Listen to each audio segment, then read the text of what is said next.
Hello friends, मी सोनल्स किचनमध्ये तुम्हा सर्वांचं खूप खूप स्वागत. आज आपण पाहणार आहोत बेकरी स्टाईल कोकोनट कुकीज घरीच कशा बनवायच्या. विदाऊट ओव्हन आणि ओव्हनमध्ये या दोन्ही पद्धती आज आपण या व्हिडिओमध्ये पाहणार आहोत. ओव्हन कसा यूज करायचा, कुठला मोड यूज करायचा, किती मिनिटवर बेक करायचे आणि ओव्हन नसतानाही कुकीज कशा बनवायच्या ते आपण आज या ठिकाणी पाहणार आहोत. तर व्हिडिओ शेवटपर्यंत नक्की बघा. फक्त घरातल्या साहित्यामध्ये या कुकीज कशा बनवायचे ते आपण पाहणार आहोत. अंड, व्हॅनिला एसेन्स आणि बेकिंग पावडर न वापरता बेकरी स्टाईल या कुकीज कशा बनवायचे ते आपण पाहणार आहोत.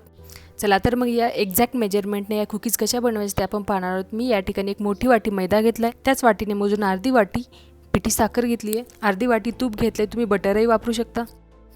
अर्धी वाटी बारीक खोबरं घेतलं आहे आणि एक छोटा चमचा इलायची पावडर. तर आता आपण नॉर्मल टेम्परेचरचं तूप घेऊन त्यामध्ये पिठी साखर टाकून जेवढं फेटता येईल तेवढं फेटून घ्यायचं आहे. साधारणतः 5 ते 6 मिनिट आपल्याला हे पूर्ण एकजीव करून फेटत राहायचं आहे. ही स्टेप आपल्याला पेशन्स ठेवून करायची. तुमच्याकडे हँड ब्लेंडर असेल तर या स्टेपला तुम्ही हँड ब्लेंडरही वापरू शकता.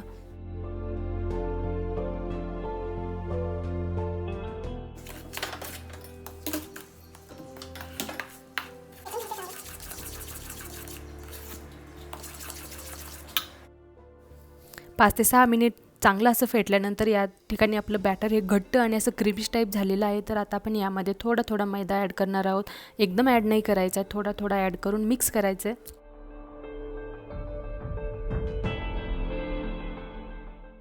आणि आता आपल्याला यामध्ये ॲड करायची इलायची पावडर ॲड करून आपल्याला ही चांगली मिक्स करून घ्यायची आहे.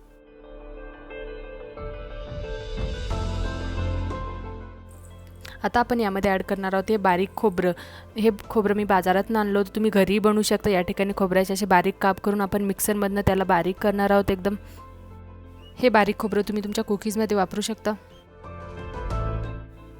थोडं खोबरं आपल्याला वाटीतच ठेवायचं वरनं आपल्याला कुकीज बनवल्यानंतर कोटिंग करण्यासाठी. हे सर्व मिश्रण आपल्याला हाताने चांगलं मिक्स करून घ्यायचं आहे आणि याचा गोळा बनवायचा आहे. तुम्हाला वाटत असेल तुमचं पीठ खूप कोरडं होतं तर तुम्ही यामध्ये थोडंसं दूध ॲड करू शकता किंवा तूपही ॲड करू शकता. पण दूध ॲड केलं तर ह्या कुकीज फक्त 2 दिवस टिकतील.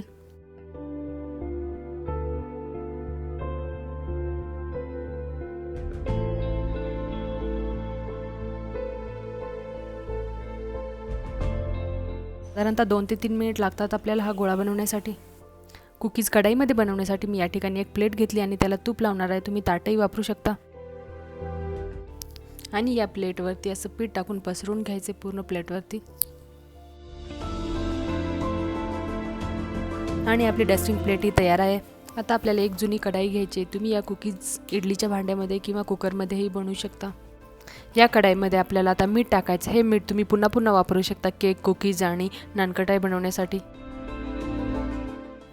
आता यामध्ये एक स्टँड ठेवून झाकण ठेवायचे आणि आपल्याला कढाई ही प्रीहीट करून घ्यायची 10 मिनिटासाठी. गॅस हा आपल्याला मंद आचेवरती ठेवायचा आहे. आता आपल्याला ओव्हनही प्रीहीट करायचं आहे. आपण ओव्हन सुरू करून कन्व्हेक्शन मोड सिलेक्ट केला आहे आणि 180 डिग्री सेल्सिअसला आपल्याला प्रीहीट करायचं आहे. प्रीहीट करण्यासाठी डबल स्टार्टचं बटन प्रेस करायचं आहे. कढाई आणि ओव्हन प्रीहीट होतो तोपर्यंत आपल्याला या कुकीज बनवून घ्यायचा. एक छोटा गोळा घेऊन मी त्याला छान असा मऊ केला आणि दोन्ही हाताने त्याला हलक्या हाताने प्रेस केले. मी या ठिकाणी गोल शेप बनवते, तुम्हाला हवे ते शेप बनवू शकता. कुकी बनवून झाल्यानंतर आपल्याला वरनं खोबऱ्याची कोटिंग करायची आहे आणि ही कुकी आपल्याला डस्टिंग प्लेटवरती ठेवायची. असं करत याच पद्धतीने आपल्याला या सर्व कुकीज बनवून घ्यायच्यात.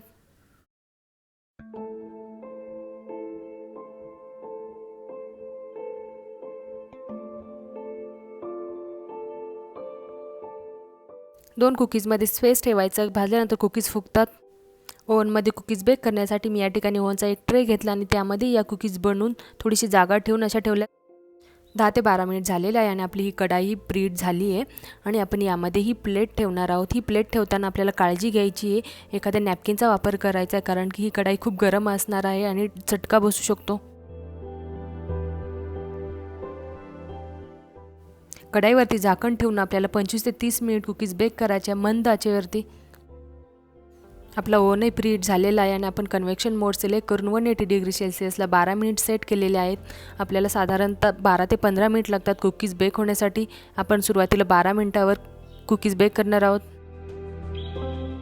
कढईमधल्या कुकीज आपल्याला मधून चेक करायच्यात बेक झालेले आहेत की नाही. झाकण काढून आपण हलक्या हाताने असं वरनं प्रेस करायचं. जर तुम्हाला सॉफ्ट लागत असेल तर कुकीज बेक नाही झाल्या. चला तर मग या ठिकाणी आपले 25 मिनिट झालेले आहेत आणि आपण कढईमधले कुकीज बेक झालेले आहे की चेक करणार आहोत. वरनं हलक्या हाताने दाबून बघायचं आहे. कुकीज जर कडक असेल तर बेक झाल्यात. गॅस बंद करून आपल्याला कढई ही थंड होण्यासाठी ठेवायची. आपले ओव्हनचेही 12 मिनिट झालेले आहे आणि आपण चेक करणार आहोत ओव्हनचे कुकीज बेक झालेले आहेत की नाही. या ठिकाणी थोड्याशा कुकीज व्हाईट दिसतात, तर आपण आणखी याला 2 ते 3 मिनिट सेट करून आणखी कुकीज बेक करणार आहोत.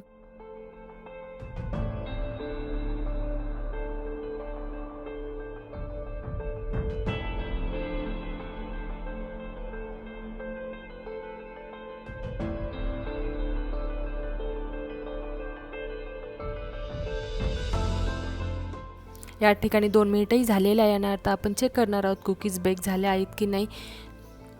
तुम्ही बघू शकता एकदम छान असा कलर आला या कुकीजला. अगदी घरातल्या साहित्यामध्ये बनणाऱ्या या कुकीज आपल्या तयार आहेत. तुम्ही बघू शकता एकदम छान असा कलर आला यांना आणि खूप टेस्टी लागतात. नक्की ट्राय करा. चला तर मग या ठिकाणी आपल्या कढई आणि ओव्हनमधल्या दोन्ही कुकीज तयार आहेत.